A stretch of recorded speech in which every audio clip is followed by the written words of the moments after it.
Sa kumakalat na viral video, sinipa ng isang umanong taekwondo player ang lalaking ito. Sa lakas ng pagkakasipa, nawalan ng panandaliang malay ang biktima. Sino nga ba ang involved sa insidente? Umani ng batikos mula sa mga netizen ang pangyayari. Nag-imbestiga tungkol dito ang mga kapulisan. Ma'am sir, good afternoon. Good afternoon sa lahat na taga-subaybay ninyo at nanonood sa inyong mga radio station. Okay po, yung ano na yan, yung insidente na yan, kahapon ng umaga, ay personally na nag-report dito yung alleged victim natin ng muling incident dito mga 8:05 AM kahapon na nag-report siya na siya daw ay binugbog. Ay makita naman sa kanyang itsura na mayroon siyang injury. Kaya siyempre ginkandakan natin ng investigation at una-una siyempre mayroon siyang injury. Gin-request natin for medical examination doon sa Kalibo. And then after medical niya, siyempre ako at mga kasama namin dito sa New Washington Police Station ay nagkandak ng follow-up investigation regarding sa reported na yan na insidente. Kasi meron na ding nakarating naman sa atin dito na mga videos, nagkalat naman sa ating sa social media naman, ma'am sir. Kaya yun na-identified natin yung alleged perpetrator na bugbog doon sa ating biktima. Okay. Yan sir. Na-trace namin doon sa post na yan sa social media. Kaya na-found out natin na yung perpetrator pala is isa siyang CICL. Ang edad niya ay 16 years old. 16 years old. Yes sir. Okay. Sir, mga anong oras to sir na tabo na tong insidente? Ano na? Curfew na para sa mga pamataron? Yun ma'am. During conduct natin ng initial investigation, ang insidente ay nangyari ng mga past 9 PM, June 19. Ano ba kahapon? June 20? June 20. June 19, yes ma'am. At dumating dito, nag-report sa atin ng mga... 21. Corrected natin is June 20 ng gabi. Mga 9 PM. And then, kahapon ng 8 past 8 din siya nag-report dito sa atin. Na-late na siya, siguro hindi... Nabihan din naman natin na gin-advise natin na nag-report siya agad para siyempre agad ba nating pero siyempre hindi naman siguro sa isip niya. Kaya yun lang, pag umaga na siya nagdating dito, bigay tayo. Yan man lang sir no sa Sudit Plaza na tabo ron? Yes ma'am, So, dito lang naman sa Municipal Plaza natin doon sa harap ng ating church. Sir, sa information sir ng pagsumbong sa inyo nitong victim, ano daw sir yung pinakadahilan? Paano daw nangyari yon at ano daw yung rason nitong CICL sir? According naman sa ating biktima sir is pauwi din siya. Uwi siya sir doon kasi sitio Kamanggahan siya sir sa Barangay Tambak. Mula siya dito sa sitio Kamingawan at naglakad ba pauwi. At sa pagdating doon sa plaza natin, may nakita siyang yung mga alleged natin na sa ACLs na yan na grupo ng mga kabataan na accordingly sa ating biktima is binubulin niya yung mayroong mentally challenged na babae doon. Kaya sinabihan niya, wag niyo daw saktan yan kasi violente yan, baka batuhin kayo, ganyan. Ay, siyempre yung isa naman sabi niya, nag-approach, nag-confront sa kanya, doon nagsimula yung argumento nila at saka yun sa video siguro na yun na makita natin, doon nagsimula. Pero yung sa video na yun, yung time of incident na yun, hindi natin makita yung nauna yun nangyari. Sir, ano ro pahayag kita yung mga CICL nga lang mga pamatanon na pakipag-angutan na ninyo ra or na yes ma'am, kahapon siyempre pag alam natin na find out natin na si ICL siya ay siyempre ano natin dito sa ating WCPD section, nag-coordinate din tayo doon sa sa Municipal Social Welfare Office natin to, siyempre sa kanila namang karagdagang disposisyon. Taga saan to, sir, itong CICL? Ang sa ICL natin po, sir, taga dito rin po sa bayan ng New Washington. Dito. Poblasyon, Within poblasyon dito. Ano to, sir, ang background siga ba talaga to? Problema ng police station, ng community, or bakit ganun na parang may nangyari na pambubuli? Yes, sir. Sa pagka namin, as far as we know naman, wala namang record yung dito yung na yan, sir, yung sa ACL. Siguro that time lang naman, hindi lang natin na malaman yung nila sa kanilang dahilan. Pero sa amin dito sa police station, hindi naman namin na respondihan yun. Kaya siya sa mga ganyang bagay na mga incident. Sir, kamusta ka pulisan, sir? Nagatiyog ka mo iya sa Banwa kung malapit lang do curfew hours.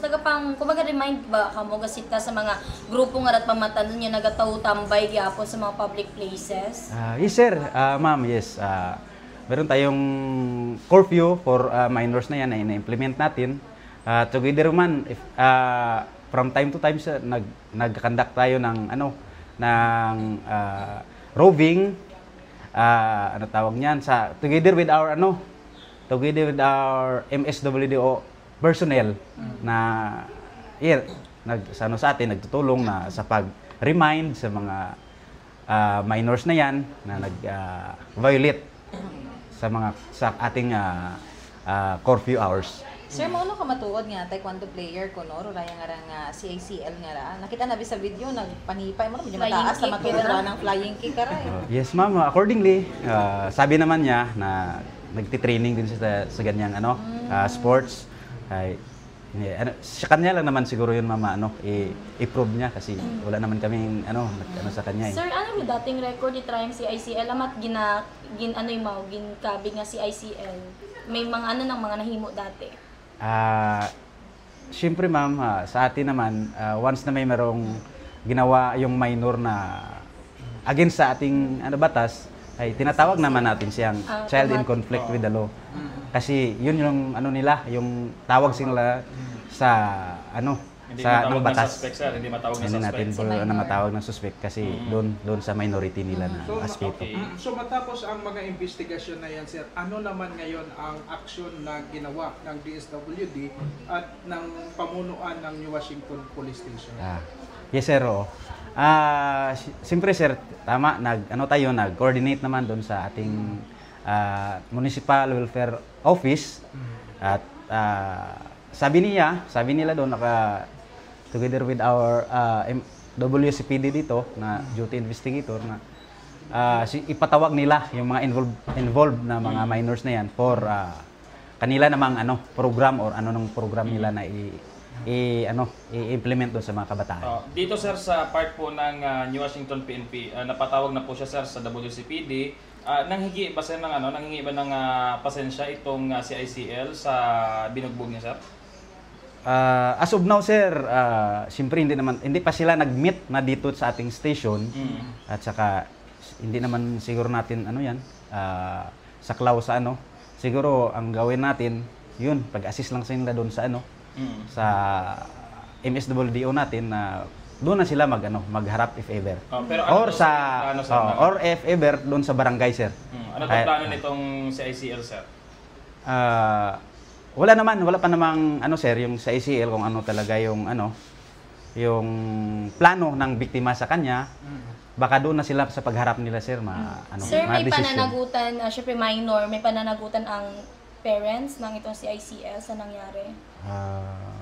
Yun, sir. Ayun, ma'am, is siyempre doon sa pangalan na minor siya, wala siyang criminal liability. However, siyempre, mayroon ding civilian kasi mayroon dong sa hospitalization ba ng biktima? Expenses.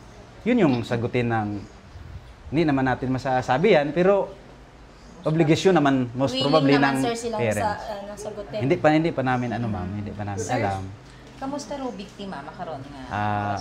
Okay po. Yung biktima naman, ma'am, is okay naman siya, outpatient naman siya pag pamedical natin, nakalabas naman siya agad at inrestahan siya ng kanyang gamot. Ano gida ng lastro ka ra sir? Makita natin yung lastro niya, ma'am, doon dito sa sa kanyang mukha. Siguro yun yung impact ng sa kanya, sipa sa kanya. Ay, yung panga sir, panga talaga yung tinama ng pasaka Oo, paakyat mga sipa ba. So, yun na parang nawalan siya ng malay sir. Yes sir, yun yung nakita natin dun sa video na Sir, ginapahayag no, agahon jud ang naka-report. So after the incident, nakauli pat aro biktima, ano plastada, si ini mo ra nag-agto, hagwat imo yang diretso report sa ato nya kapulisan kagapit malangman do municipal police station nato ni sa Banat, New Washington kung sinataburo insidente sir. Yes ma'am, hindi naman siya nag-report agad dito. Siyempre kung nag-report agad, alam naman natin at nagawa natin ng response. Siyempre, siguro, at umuwi siya muna, siyempre, gabi, at pag umagahan siya nagpumunta. Pilang dagon sir, pilaro edad biktima, may asawa ra, ano kararo ng background? Okay po. Yung yung victim natin is 25 years old, ma'am. At dito siya lagi sa makita natin dito sa plaza. Nagkatambay din yan. Homeless imo ra sir? Hindi naman, mayroon naman silang bahay. Anong trabaho sir? Wala, yun lang. Pero jobless siya. Kaya yun makita natin kung ang amat diyan sa 7-Eleven. Diyan namin nakita kung katambay lang. Kapali mo sir wa man. Siguro. Kasi siyempre wala ko naman siya sa personally nga nakita ng ganyan. Pero sabi, ganyan. Okay. So, that's siguro sir, ang mensahe siguro sir sa itong karang mga pamatanon sa Banat, New Washington. Aga ka man sa tanang pumuguhit ni Washington, kapinggit sir, karang aga pambuli sa mga may mentally challenge, aga sa iba pang aranga, kumbaga kumpiyansa ba sir, kasi may kakayahan sanda nga kaya ng daratong tao nga to, aga isanday hindi makaya. Yes sir, no. In behalf sa ating New Washington Municipal Police Station ay kami po ay always nga nag-remind sa ating mga teenagers or mga curfew na yan na nag-violate sa ating curfew ordinance dito sa ating bayan na sundin lang yung ordinansa at yun sabi natin na wag masyadong ilagay sa init ng ulo yung mga pangyayari kasi tayo dito ay gagampanan natin yung ating tungkulin at para maging peaceful rin ang ating bayang New Washington. Hinanap namin ang lalaking nanipa at narito naman ang kanyang naging paliwanag. Okay, ikaw yung sa viral video, pwede mo bang maikwento sa amin kung ano po ang mga nangyari talaga? Yung una kasi dyan sir, nagtatambay lang kami ng mga barkada namin doon sa may Cardinal Sin. Tapos parang nagkakalistenik lang kami doon, nagpo-push up, tapos si Jose nag-approach sa amin, sabi naman ng kaibigan ko, call, anong balita call, mga ganyan, tapos sabi ni Jose, punitil ata, like, nag-ano siya sa amin ng Naghamon? Oo, naghamon. Okay. Tapos yun. Tapos doon, pinabayaan naman namin nung una, tapos bumabalik kasi siya, sir, sa amin. Bali, ilan kayo noong mga oras na yun? Mga 8 ata, sir. Saan nangyari yung pag-hamon? Parang nandun din sa plaza para sa parang stage din sa Cardinal Sin. Tapos anong mga sunod na nangyari? Sunod na nangyari doon sir, parang meron pa kasing video na na parang inunahan niya ako ng suntok. Okay, sinuntok ka. Oo. Tapos nag-self-defense naman ako, inano ko siya, parang sinaway ko siya, nagamit ang paa ko. Yun yung una-una, pero yung pangalawang, nung sa video yung na-viral, pangalawa yun. Oo. Anong reason niya bakit kanya sinuntok? Siguro na-trigger siya sa akin sa kasi yung kasi umaano siya sa akin, dumidikit kahit umaano ako. Nag-aano naman ako, nag-a-atras, pero siya yung dumidikit sa akin. At bakit kanya dinidikitan? Anong reason? Ewan ko sa kanya sir, yun yung problema sa kanya eh. Siya ba ang unang naghamon sa iyo? Oo sir, siya talaga sir. Anong klaseng paghamon ang Like, ano lang naman sir, like, hinamon lang talaga niya kami doon sa ano. Nag-uupo lang kami doon. So, yung barkada ko, hinamon niya. Tapos, pabanayaan namin yung, nung bumalik siya ulit, yun, inano ko na siya. Given na marami kayo, tapos siya lang isa, paano niya magawa na manghamon sa inyo? Hindi kasi sir, hindi namin alam sir, pero siya talagang naghamon. Siya talaga. Okay. Tapos, yun na yung nangyari na masunod na, kumbaga, sinuntok ka niya, gumanti ka. Parang di naman suntok na suntok talaga, pero parang, ewan ko, basta parang may na-trigger sa kanya para sinuntok nga ako, magano'n. Okay. Tapos yung sinipa mo, ano naman yung nangyari doon? Wala, pinabayaan na namin yun, tapos bumalik siya ulit, parang, kasi yung sabi niya doon sa may nang-interview sa kanya, yung sa babae daw, na sabi niya inaano namin, parang tawag dito? Nagdidiskitahan niya. Oo, parang doon, pero di naman yung totoo, sir, parang, di na namin alam na may babae pala doon na umano doon. Sa statement niya sa ibang istasyon, Oo. na pinagdiskitahan ninyo yung babae, Oo, yun.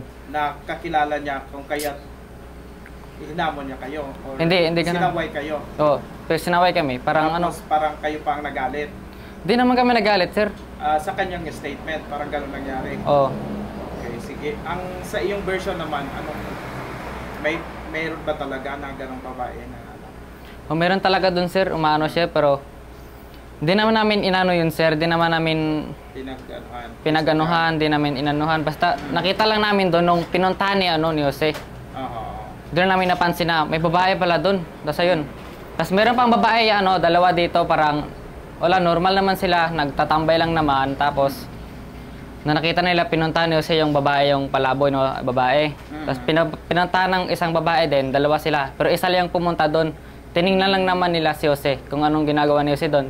Tsaka sabi ni Jose sa isang babae na yon, alis ka dito, baka maano ka dito, like mga ganyan. Pero umalis naman yung babae, yun lang naman yung nakita ko doon.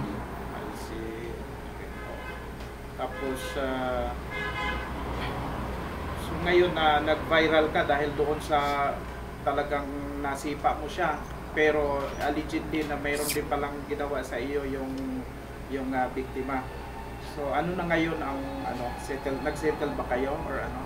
Hindi pa kami nag-settle, sir, pero yung sabi lang naman, magpapasensya lang din naman kami. Tapos yun, magpapasensya lang din naman kami. Pero after that, that action na nangyari sa amin, okay naman kami nung last na, nag-okay kami, nagpasensya sa akin, nagpasensyahan kami dalawa. Sino ba yung dahilan bakit nag-viral yung video? Sino nag-upload? Kasama mo rin ba? Parang, merong isang bata na nag-video, sir. Pero bata, parang kasama ng kaibigan ko, pero di ko kilala yung bata. Pangalan niya yung kalala ko. Pero yun, parang siya ata yung nagpaalala ng na parang nagpaano ng video. Oo. Ikaw ay talaga ng taekwondo player ka po? Opo, sir. Saan ka nag-training? Dito na po, sir, sa Compre. Sa Comprehensive High School. Sa school mismo? Opo, sir. Okay. So talaga, nagamit mo nga yung pagiging taekwondo player mo, makita man na malakas ka talaga sumipa. At medyo natulog talaga ang biktima, no? So, ngayon ba nangyari yun? Mayroon ding pagsisisi sa part mo na? Syempre, sir, mayroon din namang pagsisisi doon. Natural naman yan, sir, eh. Kaso talaga yung ginamit ko talaga yung skills ko sa mali. Yun yung talaga yung inano ko doon. Kaso nag-ano din naman ako pasensya sa mga sa mga instructor ko, sa mga teacher ko. Naghingi naman ako pasensya sa kanila about sa action ginawa ko doon. Kung bagay na-realize mo mali talaga na nagamit mo yun. Opo, sir. Skills mo. Any message sa mga tao? Kasi maraming mga komento na kumagpasa. Abot lang sa message nila, dapat maalam nila yung una bago sila manghusga. Yun lang naman, sir. Pinaninindigan naman ng biktima na sinaway niya lamang ang mga grupo ng kabataan dahil nga raw iniistorbo ang isang babaeng may problema sa pag-iisip. Pero natabo para mamay, ingaan ko malang imaw, nga makuan ba imaw, nga hindi pagkuwanon no ka mangon, dahil makaroon man do ako nga ginikanan, nga Ano yung ginikanan? si Susan man ay nagmakaroon ba pagkamatay ni tatay malang, so bali nalipasan man gutom ba, ay so ingaan ko malatay imaw nga, hindi man mako ninyo pag-istorbo aro makaroon. Nagkaroon din daw ng problema sa pag-iisip ang kanyang ina noon. Mula na mamatay ang kanyang ama, kaya nang makita na iniistorbo daw ng mga kabataan ang isang may problema sa pag-iisip, ay kanya raw sinaway pero humantong nga raw sa nasabing insidente. Bali anda kata nga, oo, ginaistorbo kata. Pero ang ba nanda, wa man kuno? Wa ni kuno sa nakapan nga may una, nga may Ay, doon yata na rason karon ma'am, pero may nagdaga ka kunigto sa clinic sa dati nga center sa luma, sa bag-o nga center. Aminado naman ang biktima na lasing siya nang mangyari ang insidente. Nabalikan pa na ako kunta. Hay, tumbaw na ako. Tapos, inaman, makita man ninyo ron sa video, ma'am. Sino nag-video gali nga ron? Ana nga mga kaibahan, ma'am. Hindi rin daw totoo na hinamon niya ang mga kabataan kundi sinaway niya lamang ito. Do hambang abi nung mag sa ikaw aron naghambang nga magkuan kamo, magbagaywan kamo. Ikaw ko nagpangayat. Ikaw nagpangayat. Wat ako nagpangayat karon, sir. Sa Minatoda. Dahil may ako nga kuan tag nagbulig ka kon. Kilaga ko mataro nagbulig ka kon. Inkarga pa ako sa tricycle.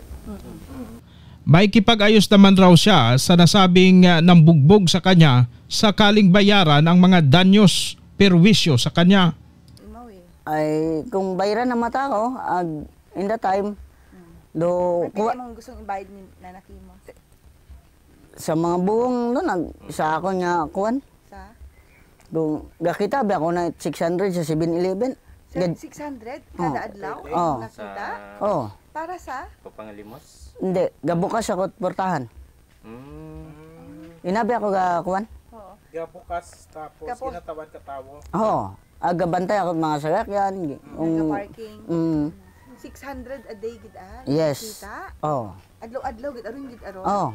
Ano pinakamataas gid nimo kita na? Pero pinakamataas na ako nga kita 600 malata. Pero pinaka na ba 550. Hay ginaalin mo rayon do kwarta nga ni mo. Na baka ko bugas. Oo. Pero di pagaligaw pisina. Pero mabahut aron nga halga kay Bahang Jose no. Pero ibang kwarta ginainom nimo ano? Kung makabaka ako agdrobilin ba nga kuan na ginabaka ko. Itinom. Pero directly wa ka matingga pangayo sa tawo. Wa. Baliga bukas siya tao. Uli ka timo kon may magtao okay. Oo. Kon wa mata Ay salamat man gyapon. Mga pila man na tao king mo. May ina ka kong gataw nga halimbawa mga mayaman may gataw ka kunit 100. Hagi jackpatan ko man manaro mga kano nga gaagtoy na. Si Jose ay palaging nakatambay sa 7-Eleven sa New Washington, Aklan.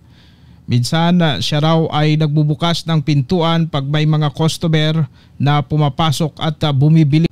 At madalas raw na binibigyan siya ng mga pera ng mga customer na inaasikaso niya. Ganon din ang mga pumaparking na mga sasakyan. Sa loob ng isang araw ay kumikita raw siya ng 600 pesos at kung papalarin naman 1,000 ang kanyang maiuwi. Samantala, sa kaso ng pagbugbog sa kanya ay maghaharap pa ang dalawa sa opisina ng DSWD dito sa New Washington, Aklan. Plano rin ito na makausap ang nambugbog sa kanya sa opisina ng barangay. Mula dito sa New Washington, Aklan, ako si Kapobreng Archie Hilario. Magandang araw.